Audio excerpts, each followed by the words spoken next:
Assalamualaikum warahmatullahi wabarakatuh. Perkenalkan, saya Fadila Ika Rahayu Amrullah dari kelas PT IKE dengan jurusan Pendidikan Teknik Informatika dan Komputer dengan NIM 220209502061. Saya akan menjelaskan infografis yang telah saya buat untuk memenuhi ulangan tengah semester pendidikan kewarganegaraan saya.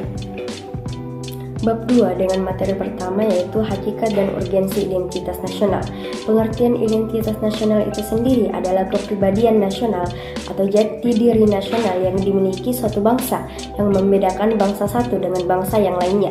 Identitas nasional dalam konteks bangsa cenderung mengacu pada kebudayaan, adat istiadat, serta karakter khas suatu negara. Hakikat dari identitas nasional yaitu konstitusi pada hakikatnya merupakan hukum dasar yang tertinggi dan menjadi dasar berlakunya peraturan perundang-undangan lainnya yang lebih rendah. Identitas nasional telah terbentuk dalam proses interaksi, komunikasi, dan persinggungan budaya secara alamiah, baik melalui perjalanan panjang menuju Indonesia merdeka maupun melalui pembentukan intensif pasca kemerdekaan. Urgensi identitas nasional. Identitas nasional sangat penting bagi bangsa Indonesia karena bangsa Indonesia dapat dibedakan dan sekaligus dikenal oleh bangsa lain. Identitas nasional bagi sebuah negara, bangsa sangat penting bagi kelangsungan hidup negara bangsa tersebut karena dapat mempersatukan negara bangsa. Pembentukan identitas nasional melalui pengembangan kebudayaan Indonesia telah dilakukan jauh sebelum kemerdekaan, yakni melalui Kongres Kebudayaan 1918 dan Kongres Bahasa Indonesia I tahun 1938 di Solo. Nah, adapun bentuk identitas nasional Indonesia yaitu yang pertama, bendera negara yaitu sang merah putih, yang kedua bahasa negara yaitu bahasa Indonesia, yang ketiga lambang negara yaitu Garuda Pancasila, yang keempat lagu kebangsaan yaitu Indonesia Raya, yang kelima semboyan negara yaitu Bhinneka Tunggal Ika, dan yang keenam dasar falsafah negara yaitu Pancasila.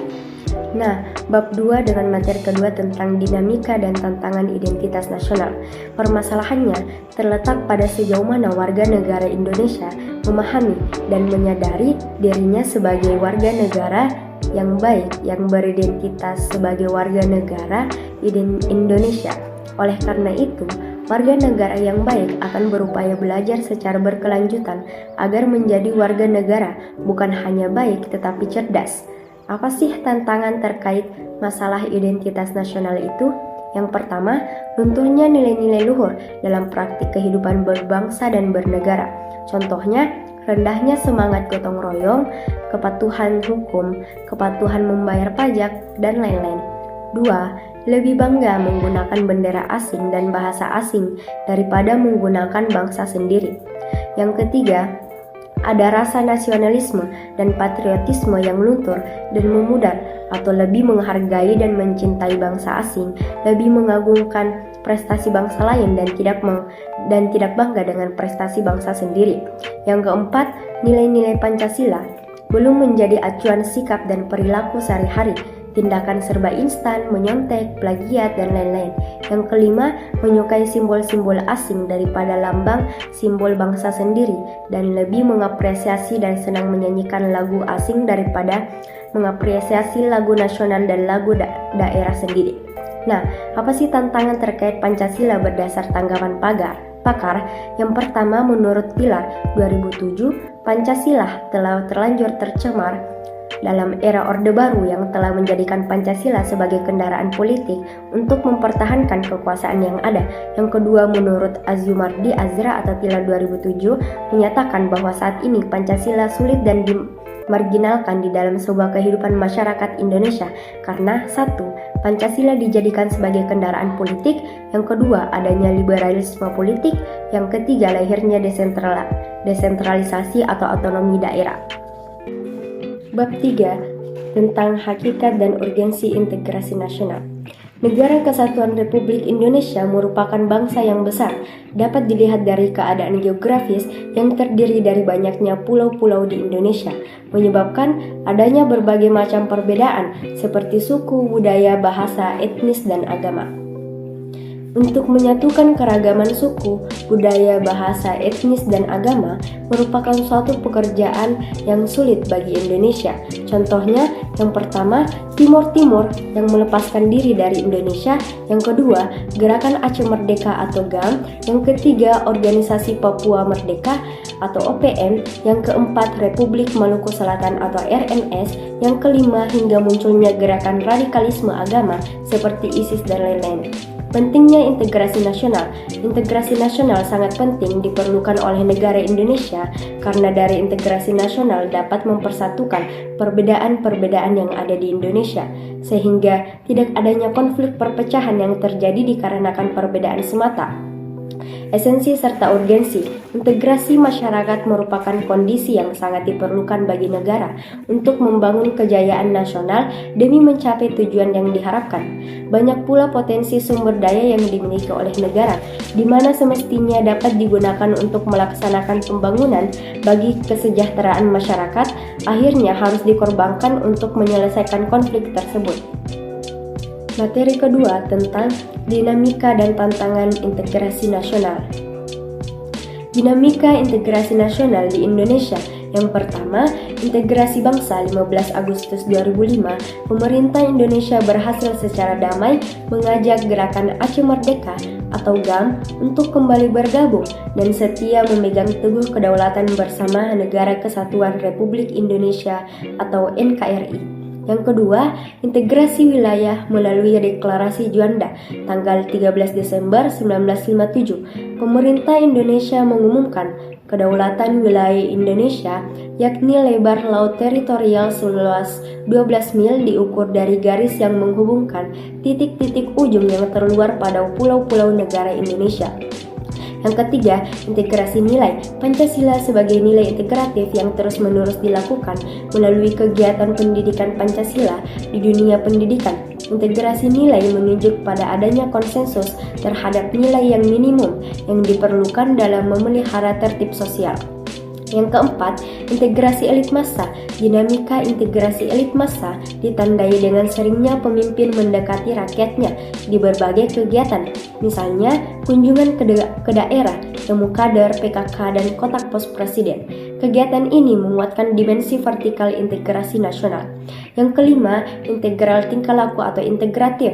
Mewujudkan perilaku integratif dilakukan dengan pembentukan lembaga-lembaga politik dan pemerintahan termasuk birokrasi. Jika hal itu terbentuk, maka orang dapat bekerja secara terintegratif dalam suatu aturan kerja yang teratur, sistematis, dan bertujuan. Nah, apa sih tantangan dalam membangun integrasi? Tantangan datang dari dimensi horizontal, masalah primordialisme yang masih kuat, pembelahan horizontal yang berakar pada perbedaan suku, agama, ras, dan geografi.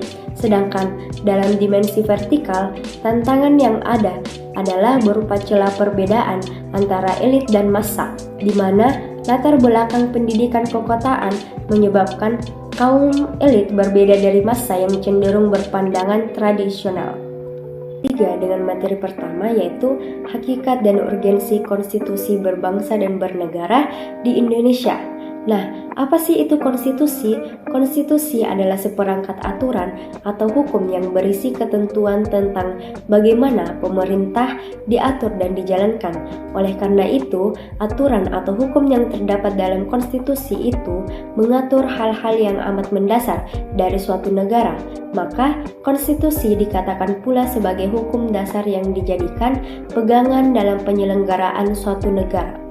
Konstitusi menjadi suatu yang urgen dalam tatanan kehidupan ketatanegaraan karena konstitusi merupakan sekumpulan aturan yang mengatur organisasi negara serta hubungan antar negara dan warga negara sehingga saling menyesuaikan diri dan saling bekerja sama.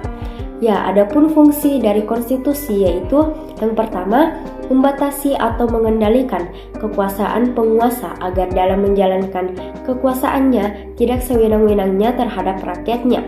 Yang kedua, memberi suatu rangka dasar hukum bagi perubahan masyarakat yang dicita-citakan pada tahap berikutnya. Yang ketiga, dijadikan landasan penyelenggaraan negara menurut suatu sistem ketatanegaraan tertentu yang dijunjung tinggi oleh semua warga negaranya. Yang keempat, menjamin hak-hak asasi warga negara. Nah, saat Anda menemukan aturan atau hukum yang berisi ketentuan yang mengatur bagaimana si pemerintah dijalankan, artinya Anda telah menemukan bagian atau isi dari konstitusi itu tersebut. Materi kedua tentang dinamika dan tantangan konstitusi dalam berbangsa dan bernegara di Indonesia. Nah, konstitusi mempunyai materi muatan tentang organisasi negara, hak asasi manusia, prosedur mengubah undang-undang dasar, kadang-kadang berisi larangan untuk mengubah sifat tertentu dari undang-undang dasar, cita-cita rakyat dan asas-asas ideologi negara. Adapun dinamika konstitusi di Indonesia, yang pertama, Undang-Undang NRI 1945 atau masa kemerdekaan 18 Agustus 1945 sampai Agustus 1950 dengan catatan mulai 27 Desember 1949 sampai 17 Agustus hanya berlaku di wilayah RI Proklamasi. Yang kedua, Konstitusi RIS 1949 27 Desember 1949 sampai 17 Agustus 1950. Yang ketiga, UUDS 1950 17 Agustus 1950 sampai 5 Juli 1959. Yang keempat, Undang-Undang NRI 1945 atau masa Orde Lama 5 Juli 1959 sampai 1965. Yang kelima, Undang-Undang NRI 1945 atau masa Orde Baru 1966 sampai 1998. Adapun tantangan pada konstitusi di Indonesia yaitu konsekuensi dari supremasi konstitusi dan hierarki perundang-undangan dalam suatu sistem hukum. Maka, perubahan konstitusi mengharuskan adanya perubahan terhadap perundang-undangan serta pelaksanaannya. Undang-Undang Dasar 1945 disahkan sebagai konstitusi tertulis melalui Sidang Panitia Persiapan Kemerdekaan Indonesia atau PPKI pada 18 Agustus 1945, tepatnya sehari setelah pembacaan Proklamasi Kemerdekaan Indonesia. Penyusunan Undang-Undang Dasar 1945 berawal dari Jepang yang tidak menepati janji untuk memberikan kemerdekaan bagi bangsa Indonesia. Sekian dari saya, kurang lebihnya mohon dimaafkan. Wabillahi taufiq wal hidayah. Wassalamualaikum warahmatullahi wabarakatuh.